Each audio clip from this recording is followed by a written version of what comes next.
Ethernet చూద్దాం. Ethernet first sub topics చూద్దాం. Topology. Ethernet ఏ topology use చేస్తారంటే బస్ టోపోలజీ యూజ్ చేస్తారనమాట. ఇట్లా ఇది ఒక ల్యాన్ అనుకో, ఇవన్నీ ఇట్లా స్టేషన్స్ అనేది దీనికి కనెక్ట్ అవుతాయి అనమాట. సో ఈథర్నెట్ ఏం టోపోలజీ యూజ్ చేస్తుంది? బస్ టోపోలజీ యూజ్ చేస్తుంది. తర్వాత access control method. Access control method అంటే ఇంటర్మీడియట్ వీడియోస్ మనం డిస్కస్ చేస్తారు చూసారా, CSMA/CD. CSMA అంటే career sense and multiple access and career detection అన్నట్టు. సో ఈ యాక్సెస్ కంట్రోల్ మెథడే యూజ్ చేస్తారు ఈథర్నెట్. ఇది ఇంతకుముందు వీడియో చెప్పాను, ఇప్పుడు బ్రీఫ్గా చెప్తాను. ఇలా 3 మెథడ్లు ఉంటాయి. మళ్ళీ సబ్ డివైడ్ ఏం చేస్తారంటే కెరియర్ సెన్స్ మల్టిపుల్ యాక్సెస్ ఏంటంటే మల్టిపుల్ స్టేషన్స్ ఉంటాయి. ఎప్పుడైతే స్టేషన్ ఖాళీ ఏదైతే ఉందో, ఇది ఒక లింక్ అనుకున్నాం, ఇది ఒక కమ్యూనికేషన్ ఛానల్ అనుకున్నాం. దీన్ని కంటిన్యూస్గా ఇట్లా చెక్ చేస్తుంది. ఎప్పుడు సెన్స్ చేసుకుంటూ చెక్ చేస్తుంది. ఎప్పుడైతే సెన్స్ చేసి ఇక్కడ అంటే బిజీ ఉన్నాకో ఏం డేటా ట్రాన్స్మిట్ చేయరు ఫ్రేమ్. ఎప్పుడైతే ఐడియల్ ఉంటుందో, ఐడియల్ ఉన్నప్పుడు ఆ ఫ్రేమ్ ట్రాన్స్మిట్ చేస్తుంది. అదే అట్లా 1 పర్సిస్టెన్సీ ఉంటుంది, అట్లా P పర్సిస్టెన్సీ ఉంటుంది, అట్లా N పర్సిస్టెన్సీ ఉంటాయి. ఇట్లా 3 టైప్లు ఉంటాయి అన్నమాట. ఇలా CSMA అట్లా ఏదైతే ఉంటుందో కమ్యూనికేషన్ ఛానల్ దాన్ని కంటిన్యూస్ చెక్ చేసుకుంటూ సెన్స్ చేసుకుంటూ ఎక్కడైతే ఫ్రీ ఉంటుందో, ఐడియల్ ఉంటుందో అక్కడ డేటా ఫ్రేమ్ని ట్రాన్స్మిట్ చేస్తుంది. ఈ యాక్సెస్ కంట్రోల్ మాడిఫైయర్ మెథడ్ అనేది ఈథర్నెట్ యూజ్ చేస్తుంది. కెరియర్ డిటెక్షన్, కొలిజన్ కాకుండా కెరియర్ని డిటెక్ట్ చేసుకుంటా, ఇది కొలిజన్ కాకుండా ఇట్లా సర్చ్ చేసుకుంటూ చేస్తుంది అన్నమాట. నెక్స్ట్ ఎన్కోడింగ్ టెక్నిక్ ఏది వాడుతుంది అంటే డేటాబేస్ ఎన్కోడింగ్ టెక్నిక్ అంటే ఏదైతే డేటాబేస్ ఉంటుందో దాన్ని సిగ్నల్స్లకు కన్వర్ట్ చేస్తుంది అన్నమాట ఈ ఎన్కోడింగ్ టెక్నిక్. అట్లా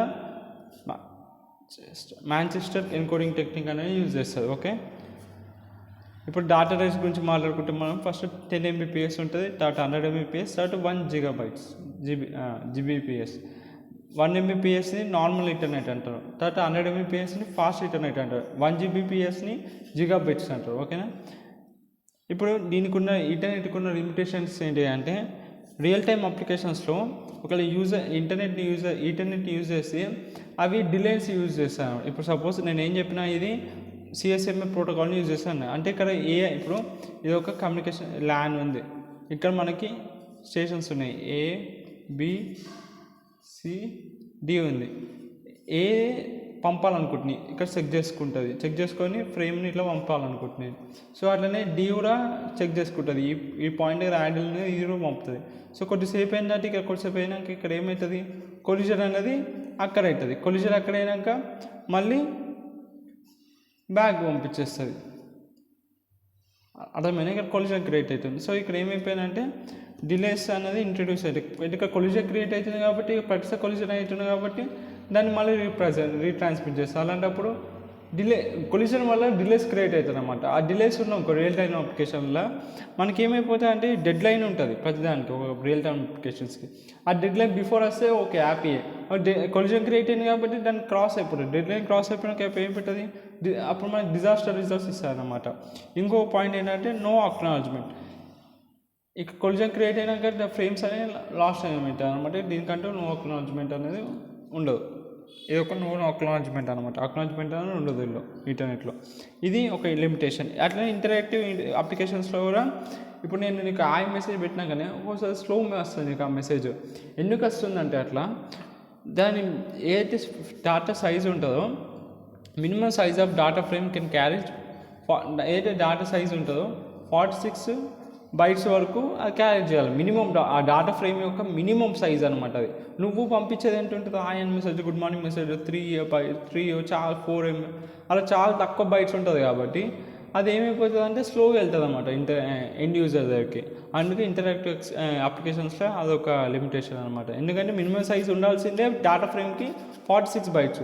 నువ్వు అంతకన్నా తక్కువ పంపుతున్నావు కాబట్టి మెసేజెస్ అనేవి స్లో పోతాయి ఇంటరాక్టివ్. ఇది ఒక limitation interactive applications. Real time అప్లికేషన్స్లో డిలేస్ ఇంట్రడ్యూస్ అవుతాయి because of collision.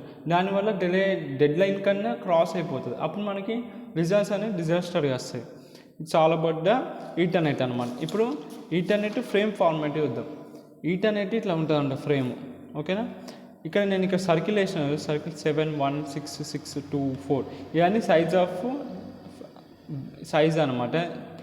Frame load, preamble, SFD destination address, source address, data, CRC. వీటి యొక్క సైజుని నేను ఇట్లా సర్కిల్ వేసి పెట్టినాను అనమాట. ఇది 4 బైట్స్, ఇది 2, 6, 6, 1, 7 బైట్స్ అనమాట.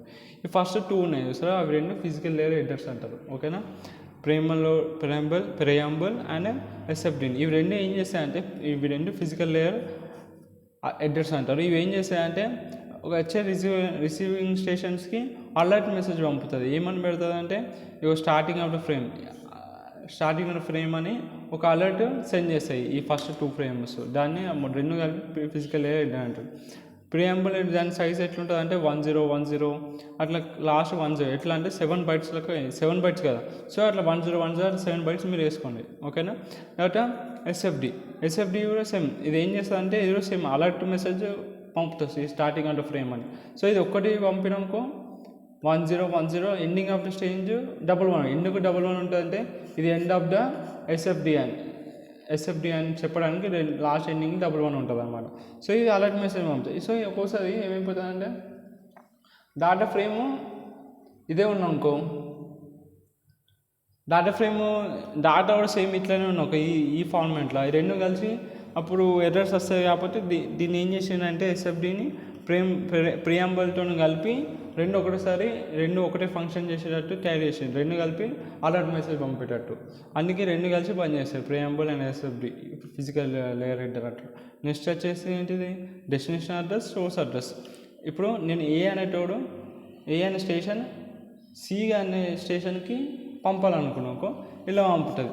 ఈ సి అనేది నేను ఎక్కడ పంపాలనుకుంటున్నా సి. సో ఇదేంటిది, డెస్టినేషన్ ఎక్కడ నుంచి వస్తుంది, ఏ నుంచి పంపుతాను. సో ఇది సోర్స్ అడ్రస్, డెస్టినేషన్ అడ్రస్ అనేవి ఉంటాయి ఒక ఫ్రేమ్ లోపల. అలా పంపినాకనే ఇది నేను పంపే ఫ్రేము అన్ని స్టేషన్ లోపల ఉన్న అన్ని కమ్యూనికేషన్ కెరియర్ ఏది ఉందో ఈ ఛానల్లో అన్నీ రీడ్ చేస్తాయి, అన్నీ చదువుతాయి. కానీ రీడ్ చేసేది అన్నీ రిసీవ్ చేసుకుంటాయి. కానీ రీడ్ చేసేది మాత్రం కేవలం సి. దేనైతే డెస్టినేషన్ ఉంటుందో అదే రీడ్ చేస్తుంది.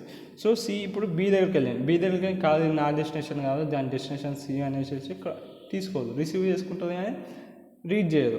తర్వాత సి దగ్గరికి వెళ్తుంది, దీని డెస్టినేషన్ ఏంటో సి. ఎక్కడి నుంచి వస్తుంది, సోర్స్ ఏ నుంచి వస్తుంది. సో నా డెస్టినేషన్ సిఏ కాబట్టి సి రీడ్ చేసుకుంటుంది ఆ డాటా ఫ్రేమ్ని, అది రీడ్ చేస్తుంది. రిసీవ్ ఆ స్టేషన్ లోపల ఉన్న అన్ని ఏదైతే కమ్యూనికేషన్ ఛానల్ ఉందో అన్నీ రిసీవ్ చేసుకున్న ఏదైతే డెస్టినేషన్ ఉందో ఆ డెస్టినేషన్ స్టేషన్ మాత్రమే ఆ ఫ్రేమ్ని రీడ్ చేస్తుంది అన్నమాట. ఇప్పుడు లెంత్ ఏం చేస్తుంది అంటే, లెంత్ వేర్ షుడ్ ఫ్రేమ్ యొక్క ఎండ్ పాయింట్ ఏంటి, ఎక్కడ ఫ్రేమ్ ఎండ్ కావాలో చెప్పేదే లెంత్ అనమాట. నెక్స్ట్ ఈ డాటా, మనం పంపించే డాటా అంటారు. సిఆర్సి అంటే సైక్లిక్ రిడెండెన్సీ చెక్ అనమాట. ఇది ఏం చేస్తుంది అంటే, సైక్లిక్ రిడెండెన్సీ చెక్ మన అదే ఎర్రర్స్ ఏమైనా ఉన్నాయో చెక్ చేస్తుంది సిఆర్సి. ఓకేనా, నెక్స్ట్ ఇప్పుడు డాటా గురించి మాట్లాడుకున్నాం. డాటా ఫ్రేమ్ అని రెండు రాసిన, మినిమం మ్యాక్సిమం. ఇప్పుడు ఫ్రేమ్ యొక్క సైజ్ ఎంత ఉండాలి మినిమంలో అంటే 64 బైట్స్ ఉండాలి. Okay, 64 bytes. ఇప్పుడు ఇదంతా అనుకున్నాం, ఇదంతా ఉంది కదా. ఇప్పుడు 6 + 6 అంటే 12 + 2 అంటే 14 + 4 18. సో ఇదంతా డాటా అన్న పంపాలంటే ఇదంతా కావాలి, ఇది మొత్తం పంపుతుంది అనమాట. సో ఇలా 18 బైట్స్ డాటా పోయినాయి. 18 బైట్స్ పోతే నీ దగ్గర ఎన్ని మిగిలినాయి, 46 బైట్సే మిగిలినాయి. సో ఈ 46 బైట్స్ అనేది డాటా. సో డాటా అనేది ఎలా స్టోర్ అవుతుంది, కేవలం 46 బైటే స్టోర్ అవుతుంది.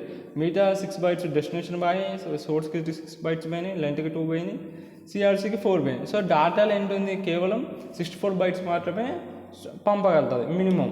సో మ్యాక్సిమంకి వచ్చేసేసి 1500 బైట్స్ పంపవచ్చు అన్నట్టు డాటా. దాని ఫ్రేమ్ ఏంటవుతుంది, సో 1500 ప్లస్ ఇవి కూడా కావాలి కదా. సో ఇవి కూడా కలిపితే మనం 18 బైట్స్ దీని యొక్క ఫ్రేమ్ సైజ్ అనమాట. ఇది డాటా రిస్ట్రిక్షన్ ఉండాలి కదా, డాటాకి రిస్ట్రిక్షన్ లేకపోతే ఇంటర్ పంపుతో ఇంటర్ అవుతుంది. సో అక్కడ కాన్ఫ్లిక్ట్ అవుతుంది. అందుకే మినిమం మ్యాక్సిమం డాటా దాని యొక్క ఫ్రేమ్ సైజ్ ఇంత డాటా అయితే ఇంత ఫ్రేమ్ ఉంటుంది.